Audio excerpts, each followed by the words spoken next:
السلام علیکم ورحمۃ اللہ۔ دوستو، آج میں چہل قدمی کے کچھ فائدے آپ کو بتا رہا ہوں۔ چہل قدمی دنیا کی محفوظ ترین اور سب سے کم خرچ والی ورزش ہے۔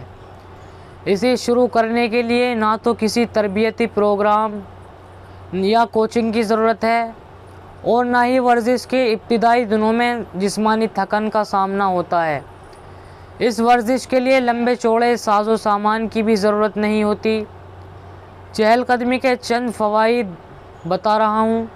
نمبر 1، یہ کمر کے درد کو کم کرتی ہے۔ نمبر 2، آپ کے پیٹ کو کم کر کے اسمارٹ بناتی ہے۔ نمبر 3، اس سے فشار خون بلڈ پریشر کم ہوتا ہے۔ نمبر 4، خراب کولیسٹرول کم ہوتا ہے۔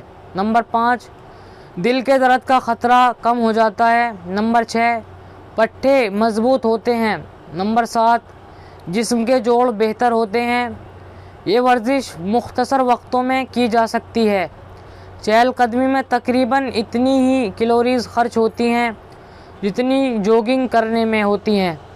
قوت برداشت اور دم میں اضافہ ہوتا ہے۔ یہ بے چینی اور جذباتی تناؤ کم ہو جاتا ہے۔ اعضاء کے بہتر حرکت کی استعداد میں اضافہ ہو جاتا ہے۔ تو چہل قدمی کریں اور ہمیں دعاؤں میں یاد رکھیں۔ والسلام علیکم ورحمۃ اللہ وبرکاتہ۔